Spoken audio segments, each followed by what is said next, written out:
Welcome back. This is the third video on matrix inverse.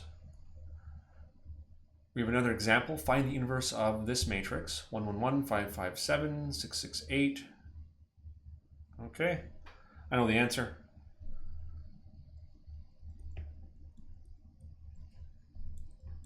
But I won't ruin the surprise. Let's just go ahead and do it.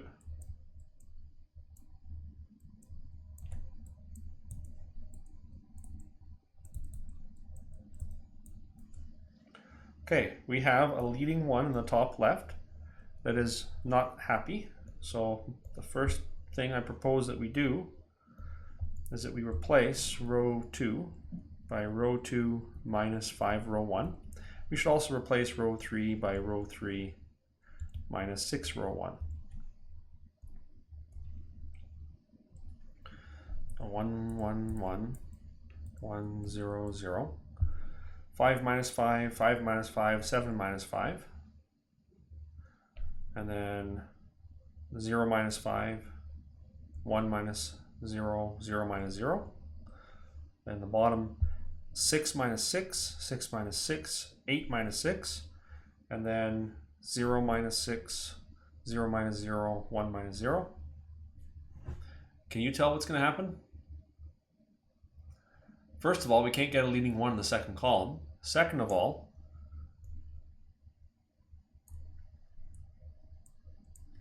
we got duplicate rows. Row 2 and row 3. If we do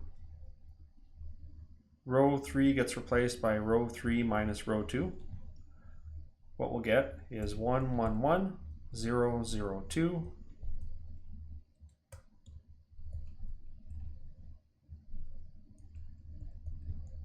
And then 0, 0, 0. Negative 6 subtract negative 5, so negative 1, negative 1, 1.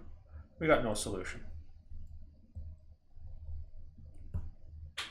So A inverse, well, not no solution, I shouldn't do that. No inverse. A inverse does not exist. Done. Whenever you see duplicate rows on the left-hand side, when you're finding an inverse, game over, no inverse.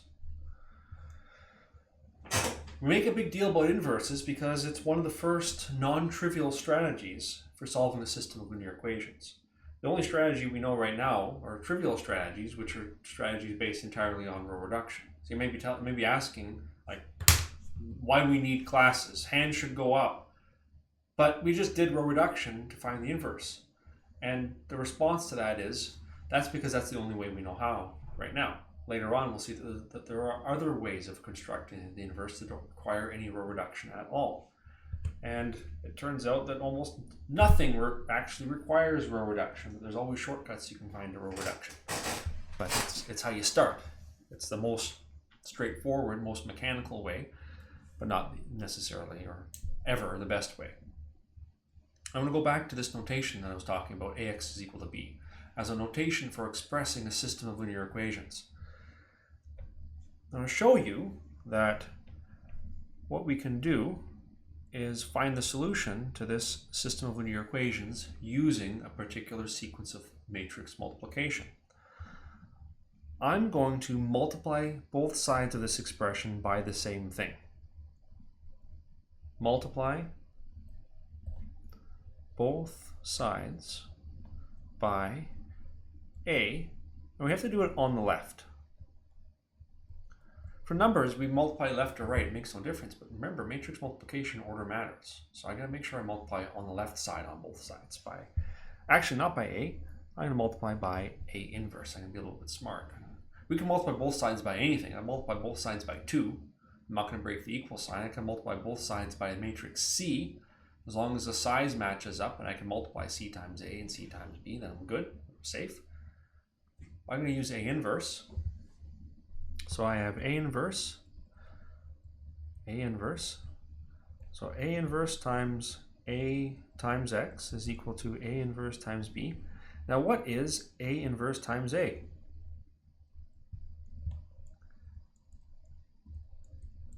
It's the identity matrix. It's one of the ways that we define the inverse. It's a matrix that does this. Multiply a matrix by its own inverse, you get the identity.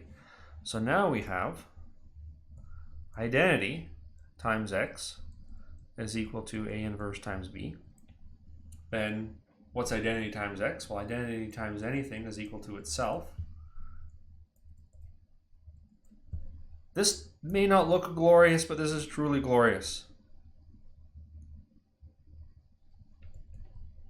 This is glorious. If we have A inverse, then we can find the solution to the SLE as A inverse times B. We just multiply the inverse matrix by the column on the right hand side, and that will give us our solution for each of the variables. I'll show you how it works. There, showed you how it works. Class is finished. Just kidding, I have to show you some examples. You find the inverse, just like the way we did.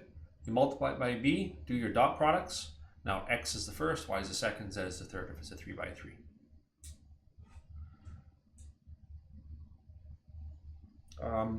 What happens if there is no inverse? Then that means that you can't use this method. By the way, this method is called, for obvious reasons, the method of inverses. And you may be asked to use the method of inverses, which means don't row reduce. It's especially powerful and easy if you're given the inverse. Go figure.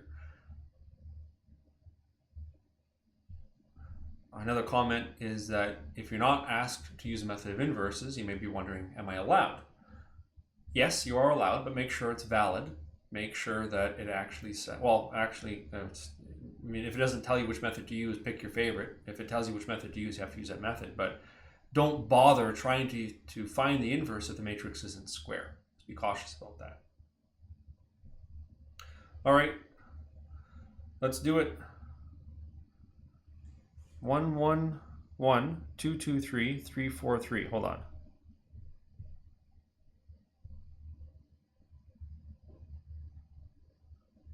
4, 3, 4. Is that the same matrix? No, it's not the same matrix. 3, 4, 3. It's close. Okay, I thought I could just be lazy, but I can't. I'm not allowed to be lazy. So our matrix, our coefficient matrix A, is 1, 2, 3, 1, 2, 4, 1, 3, 3. B is equal to 3, 5, 7. So that's our decomposition of this system of linear equations into its components, A and B.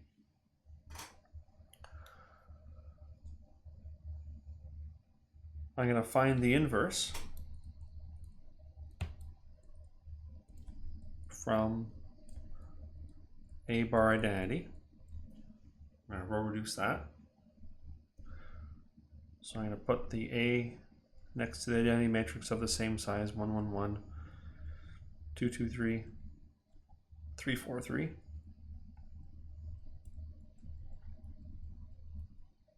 I'm going to write small because I have no idea how many steps this is going to take. I have a leading one on the top left that is unhappy. We have to make it happy. So I'm going to replace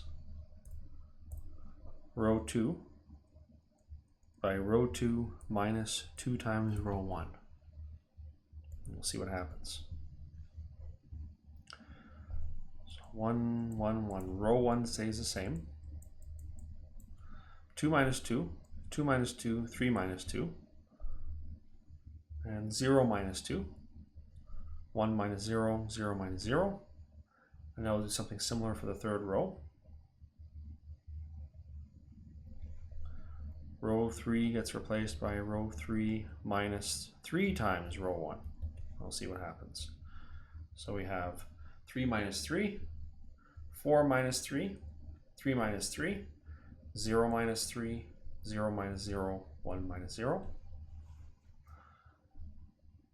it's really, really close to being the identity matrix. I want to get the leading one in the correct position. Right now it's in the bottom row for the second leading one. I'm going to get to the second row by doing a row swap. So we're going to do a row swap, row 2, swap with row 3. Uh-oh. Row 2, swap with row 3. So 1, 1, 1, 1, 0, 0, no change there. And then 0, 1, 0. And I can make sure I also swap the right-hand side. Negative 3, 0, 1. 0, 0, 1. Negative 2, 1, 0. Okay, we have 2 moves now. 2 more moves. I thought it was 2, now it was actually 3, now we have 2 more. I'm going to replace row 2, or replace row 1, replace row 1 by row 1 minus row 2. Because I have a leading one in the middle that is not happy.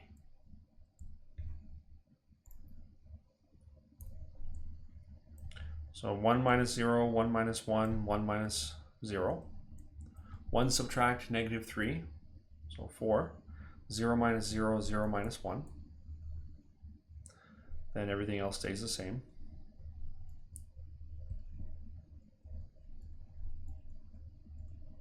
Okay, and now we have one more move. I'm going to replace row 1 by row 1 minus row 3.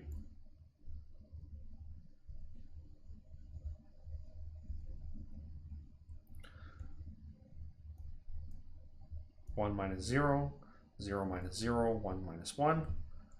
4 subtract negative 2 is 6, 0 minus 1, negative 1 subtract 0 is negative 1, and everything else stays the same.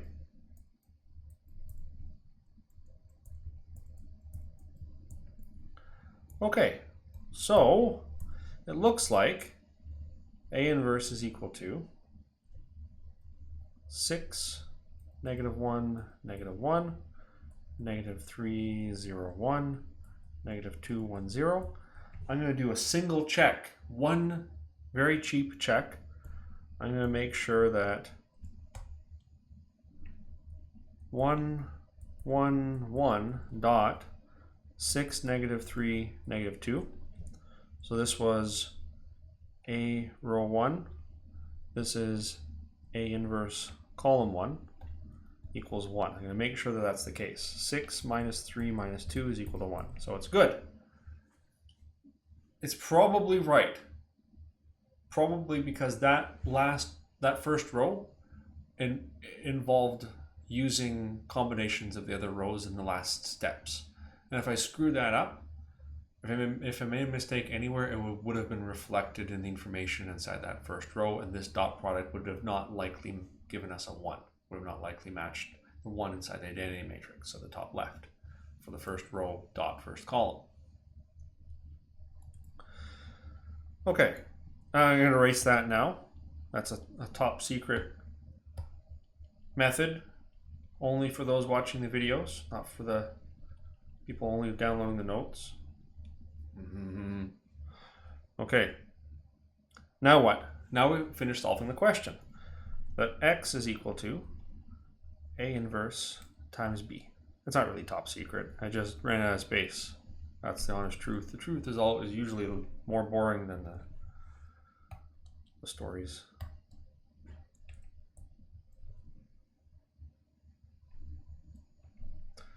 So A inverse is, well, I mean, what are we doing? We're finding the x, the y, and the z. So x, y, z is equal to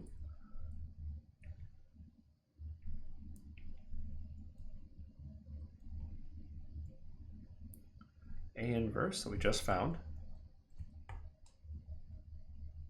times B, the right-hand side.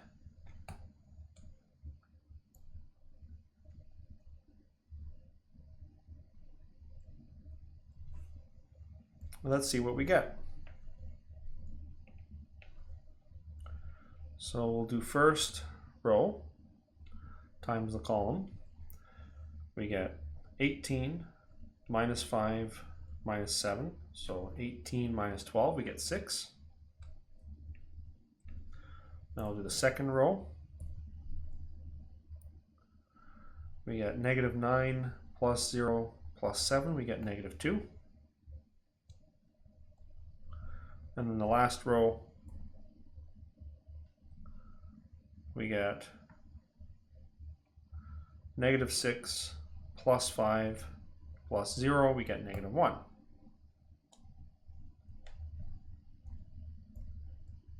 So that means x is 6, y is negative 2, z is negative 1. Let's do a really quick check. Let's check equation 1. Let's see if left-hand side is equal to right-hand side with these values. 6 plus negative 2 plus negative 1. So 6 minus 2 minus 1. 6 minus 3 is 3. Ah, the first equation worked. Second equation, let's just do that one. I'll let you do the third equation on your own. 2 times 6, 12, plus 2 times negative 2, so 12 minus 4, 8, plus 3 times negative 1, so 8 minus 3, 5. 5 is equal to 5. Oh, I think we did it. I think this is the answer. Check the third one if you want to be sure. But notice, very little work was saved. Like, why did we bother doing this? All these row reduction steps on the left-hand side, we could have done the same row reduction steps using the 3, 5, 7 on the right-hand side instead of using the identity matrix on the right-hand side, and essentially had half as much work. Actually, less than half as much work, because we wouldn't have had to multiply A inverse times B. So why are we doing this? And the only sane reason to do something like this is if there's a better way to find A inverse. And there is a better way to find A inverse. I promise you. Otherwise, we wouldn't bother. This would be a waste of time. Okay. Next example. So following after stuff that's completely mechanical, how do you do something that's not mechanical? Find the value of C of the following SLE that does not result in a unique solution. Whenever we have an inverse matrix, our solution is going to be A inverse times B. That's unique. There's no parameters in there. There's no T. If the inverse does not exist, that means we're not going to have a unique solution. It's either going to be no solution or a family of solutions. And either of those are no solution. So what we have to do, so not have a unique solution would mean that A inverse does not exist. So I'm going to put A bar identity. I'm going to write it in, and I'll let you tell me. No, I won't. I can't. I would like to, but you're not here.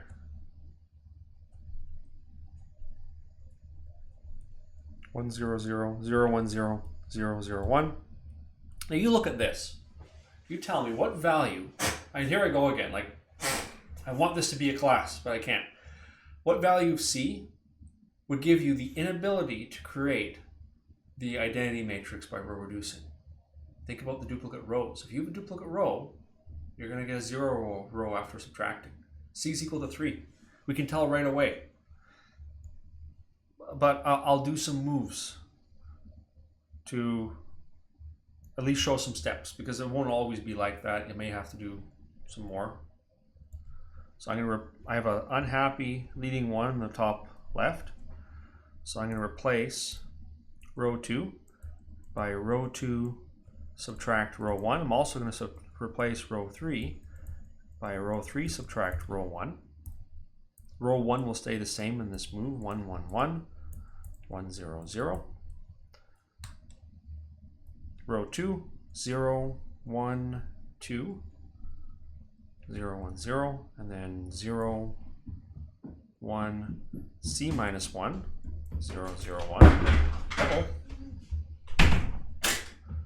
An attempt of a 3-year-old to break in has been thwarted by a special helper, whoever special helper is. It's either a 9-year-old, an 11-year-old, or a wife-year-old. Almost got into trouble there. All right, I have a leading 1 now in the middle that's unhappy. We're going to make it happy.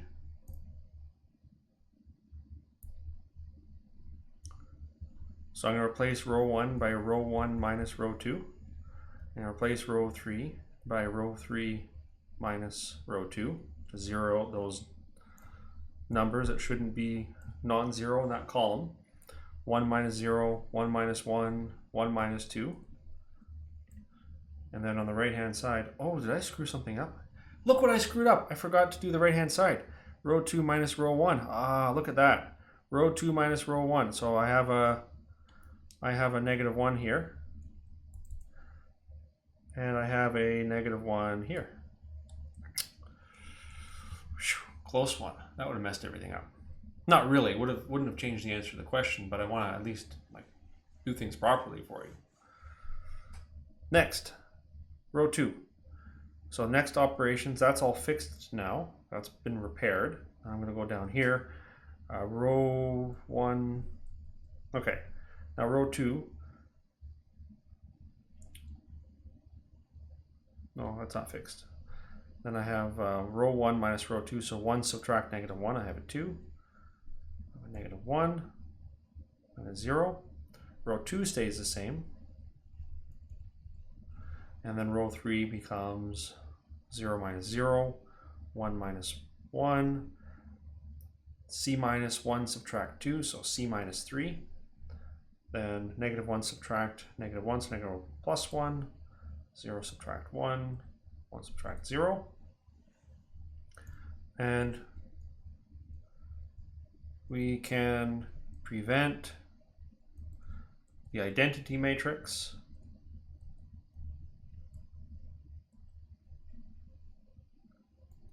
if C is equal to 3.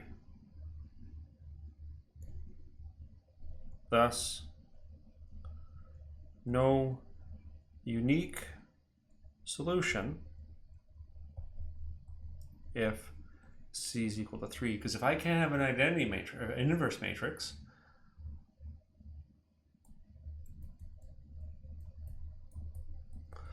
if I can't have A inverse, then I can't write the solution as A inverse times B, which means there will not be a unique solution. This is particular to square matrices.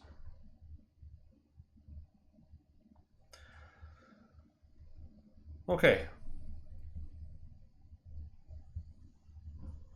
Next question is giving us a matrix A and a column vector B and asking us to solve AX is equal to B using the method of inverses. And I'm going to continue this in the next video because we've reached and surpassed the 20-minute mark.